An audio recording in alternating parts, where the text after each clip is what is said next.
Welcome back to Investing Talk Podcast, where we try to help you cut through the noise to find insights that, well, truly matter. Today, we're tackling a big one, a question many of you have actually asked about. Is Palantir a good time to buy right now? We'll be digging into, the company's financial health, its market valuation, what the charts might be telling us, recent news, and importantly, what future events could really impact its stock price. And hey, before we jump in, if you find these conversations valuable, please do hit that subscribe button, give us a like, maybe leave a comment with your thoughts. It genuinely helps us out a lot. Also, if you feel like supporting the show, you can consider buying us a coffee. And if there's a specific company you'd like us to look into next time, just drop its name in the comments below. Absolutely. And we've gathered a pretty comprehensive set of sources for this one. We're talking SEC filings, analyst reports, the latest news, really trying to give you a well-rounded picture of Palantir. Our goal here is basically to pull out the most important nuggets of knowledge so you can walk away feeling, well, informed and ready to think about this pretty complex investment. Okay, great. So let's start by looking under the hood at Palantir itself. What are the core financials telling us, the fundamentals? Right.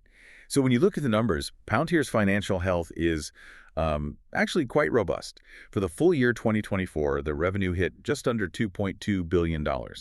That's a 22% jump year over year. Pretty significant. 22%? Wow, okay. And how did they close out the year? Q4? Q4 2024 revenue was strong too, $616 million. And what's really encouraging, I think, isn't just that top-line growth, but their profitability. Their GAAP net income for 2024 that's using the standard accounting rules was $143.5 million. Okay, so actually profitable on a GAAP basis. Exactly. And even if you look at adjusted net income, which excludes things like stock-based compensation, it's still strong at about $134 million. It shows they're growing, yes, but with discipline. You see that in their gross margins consistently above 80%, and the operating margin is trending positive too. 80% gross margin is quite high. It is. And looking ahead, they're projecting more growth for 2025, somewhere in the high teens to mid-20s% range for revenue. That's supported by expansion in both their U.S. commercial side and the government contracts. Okay, so they're not just growing fast, they're doing it profitably, which, as you know, is often tricky in the tech space. What about their actual balance sheet strength? Cash, debt? Their balance sheet is, well, frankly, it's like a fortress. Yeah. They ended 2024 with a huge $3.2 billion in cash and investments, so tons of liquidity. $3.2 billion, okay. And what's even more striking, virtually no long-term debt outstanding. Really? No debt. That's unusual for a growth company. It is. It puts them in an incredibly strong, healthy position. Plus, their free cash flow is positive and growing, hit $400 million in fiscal 2024. So overall, you're looking at a company with minimal leverage, very well capitalized. They've got the financial muscle. That is a powerful combination. Strong financials, almost no debt. But, in this very competitive world of data and AI, even a solid balance sheet isn't enough without some kind of edge, right? What's their competitive position, their moat? Yeah, that's where it gets really interesting. Palantir plays in a tough space. Yeah. Data analytics, government intelligence, enterprise AI platforms. Their biggest advantage, arguably, is those deep-rooted U.S. government contracts. That's a really durable competitive advantage. Think high security clearances, long integration times. It creates very high barriers for anyone else trying to get in. So very sticky government business. Incredibly sticky. But they're not just government. We're seeing rapid expansion in their commercial AI products, too. Their main platforms, Foundry, Gotham, Apollo, they stand out because of their focus on security, scale, and how flexibly they can be deployed. Think of them like secure operating systems for massive, complex organizations. Okay. But are there threats? Competition? Oh, definitely. It's not a walk in the park. The sector faces rising competition, especially from, the big cloud providers getting into AI analytics. So Palantir needs to keep innovating fast to stay ahead. Right. So strong fundamentals, a pretty unique position, healthy balance sheet. But, as every investor knows, the best company can be a bad investment if the price isn't right. Which brings us to that crucial question. What's the price tag? What's the market asking for Palantir right now? Let's talk valuation. Okay, yeah. This is where things get, well, let's say rich. If we look at the ratios as of, say, September 2nd, 2025, the valuation is pretty elevated. Take the price to earnings ratio, the PE. It's sitting at 72. 72. Wow. What's typical for the industry? The industry average is closer to 30. So, yeah, it's more than double. Okay. And other metrics, price to sales. Similar story. Price to sales is 13, while the industry average is around 7. Price to book is 11 versus an average of 5. So across the board, significant premium. Exactly. These numbers are basically shouting that the market expects massive future growth. It's pricing in dominance in AI years down the line. Price for perfection, essentially. That's a good way to put it. It leaves very little room for error. You're paying today for potential success maybe several years out. It's an aggressive bet on their execution and the future of AI itself. And you mentioned forward PE isn't available. Right. Lack of consensus analyst earnings projections makes that tricky to pin down reliably right now. Okay, 72 times earnings, 13 times sales. These numbers definitely suggest high expectations. Does this mean any slight stumble could cause a big drop? Or is the market just saying traditional metrics don't capture AI's potential? How do valuation models factor in? That's the core tension, isn't it? If you look at, say, discounted cash flow models, DCF models from third parties, they generally land somewhere in the $110 to $120 per share range. And the stock is trading where now? Recently near $157. Okay, so a pretty significant gap between those DCF values and the current price. Right. Even those DCF models, which often assume pretty high growth rates and margin expansion, are suggesting a lower intrinsic value than the market price. It tells us Palantir is indeed priced for substantial, near-flawless growth. There's not much margin for error baked in at this price. So if they miss expectations, even slightly, the stock could see a pretty significant correction, yeah. Yeah. And it's always worth remembering DCF models depend heavily on the assumptions you put in, especially those future growth rates. It's not an exact science. That valuation discussion definitely gives us something serious to chew on. Okay, let's shift from that intrinsic value idea to what the market is actually doing with the stock. The technicals, the news, the sentiment. Is the crowd buying the story? Well, technically speaking, as of early September 2025, Palantir's been in a fairly tight range, roughly $152 to $160 over the last couple of weeks. Okay, tight range. Support and resistance levels. Support seems to be around that recent low of 150, with maybe the next major level down at 135.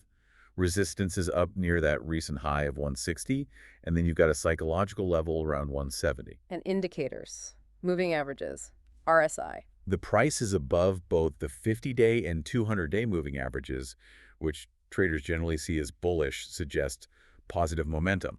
However, the RSI, the Relative Strength Index, is creeping up towards 65, maybe 70.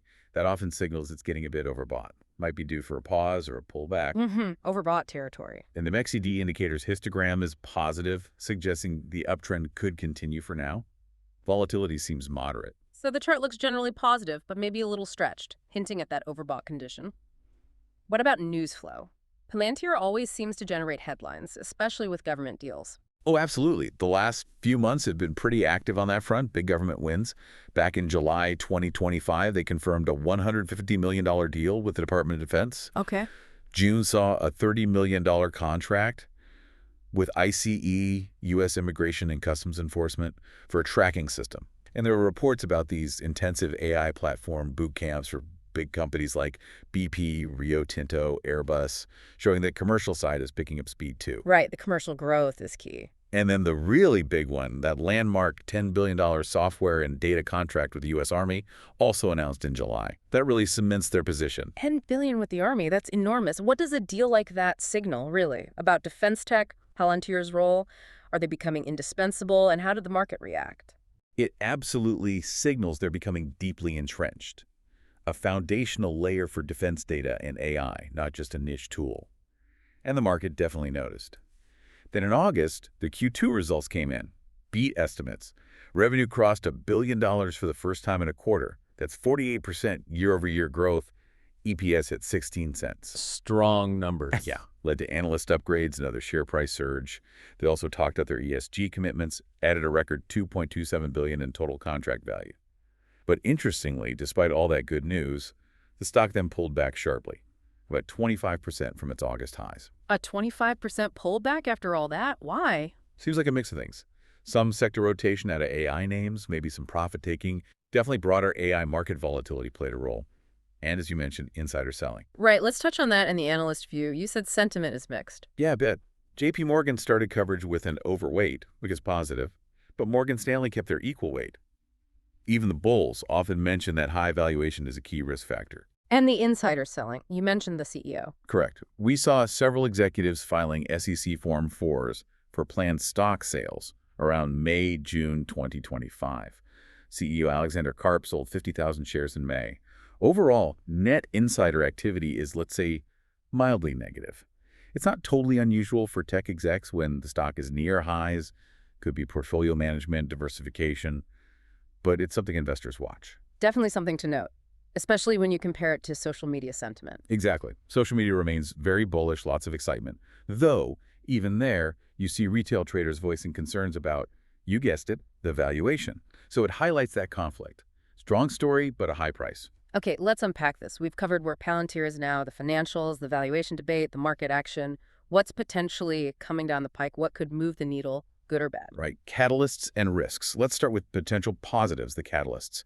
Short term, the big one is always earnings. Q3 report is scheduled for October 7th. That's always a major event, could be a big boost or a hit. October 7th. Got it. What else short term? Continued rollout of new AI solutions for enterprise clients. More commercial traction is key.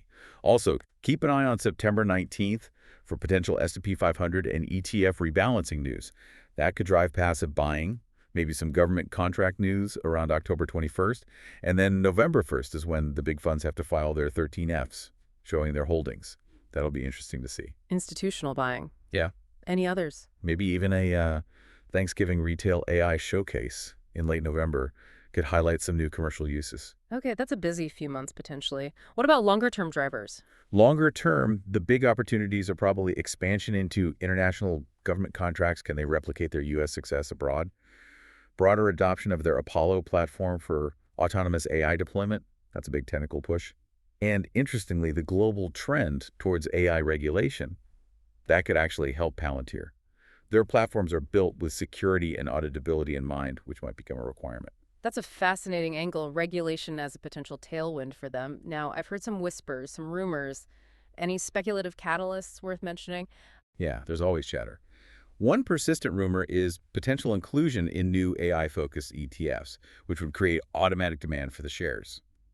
There's also industry talk that Palantir is a finalist for a big UK or EU defense contract. An announcement before year-end would be huge for that international expansion story. A European win would be significant. Absolutely. Analysts are also watching closely for signs that large institutions started buying during that recent pullback. Those 13Fs will give clues. And the final rumor, maybe a long shot, is some kind of AI tech licensing partnership with a major global tech firm or cloud vendor. That could really accelerate enterprise adoption. Okay, lots of potential upside catalysts there, both concrete and speculative. But every investment carries risk. What are the key downsides investors need to watch out for with Palantir? Definitely. Balancing act, always. Stock-specific risks. Number one, without a doubt, is that high valuation we keep coming back to. The price already assumes near-perfect execution and massive growth. Any slip-up, any missed quarter could be punished severely. So execution risk is paramount because of the valuation. Precisely. Second, customer concentration. While those government contracts are sticky, relying heavily on U.S. and allied governments does create exposure to political shifts or budget cuts, things outside their control. Right. Government budgets can change. And third, share-based compensation is still quite high. It's common in tech, helps attract talent, but it does dilute existing shareholders over time if it's not managed carefully. Okay, those are company-specific risks. What about broader market or sector risks? Good point. The whole AI sector is, well, let's face it, riding a pretty significant hype cycle right now. That makes it volatile. There's always a risk that capital rotates out if sentiment cools or if another shiny new thing comes along. AI hype could fade or shift focus. Exactly. Then there's pure competitive risk. The big cloud players, Amazon, Google, Microsoft, are investing heavily in AI analytics. Plus, there are lots of smaller, nimble startups trying to disrupt the space. It's a constant battle. Competition isn't standing still. Not at all. And finally, just general market risk. If there's a broader tech sell-off or a market correction, Palantir's high multiples would likely get hit hard, regardless of how well the company itself is doing. It swims in the tech tide. Makes sense. So to bring this all together for you, our listener, we've walked through Palantir's strong fundamentals, that really premium valuation, the market's current pulse, and what might be coming next. The big question we started with was, is Palantir a good time to buy now? Yeah, so based on everything we've looked at, our analysis gives Palantir an overall rating of, let's say, 7 out of 10. It clearly has a robust balance sheet, a very unique position in government and enterprise markets, strong revenue growth. It's definitely a leader in mission-critical data analytics and AI. Mm. However, and this is the big however, the current valuation is rich, very rich. The shares are priced for exceptional growth and significant margin expansion down the line. Meaning downside risk if they don't deliver perfectly. Exactly. Any meaningful earnings miss, or if they have to lower their outlook, could trigger significant downside. Plus, we noted the insider selling, and analyst price targets aren't dramatically higher than where the stock is now. So putting it all together, Palantir seems preferable as a long-term investment. For investors betting on multi-year AI platform adoption, who can handle volatility? It might not be the best bet for short-term trading right now, just given that limited near-term upside suggested by the valuation and the inherent risk if growth hiccups. That's a fantastic summary. Really captures the core dilemma. So the takeaway for you listening is to weigh that undeniable growth potential and that unique market position against the very real premium the market is currently demanding. It really boils down to a crucial question for you to consider. How much are you willing to pay today for potentially massive growth years down the road, especially in a sector as dynamic and frankly sometimes as volatile as AI? And what level of flawless execution are you banking on for that price? Thank you so much for joining us on Investing Talk podcast for this look at Palantir. We really hope this exploration has given you some valuable insights for your own investment journey. Don't forget to subscribe, like, and comment if you found this helpful. We'll catch you next time.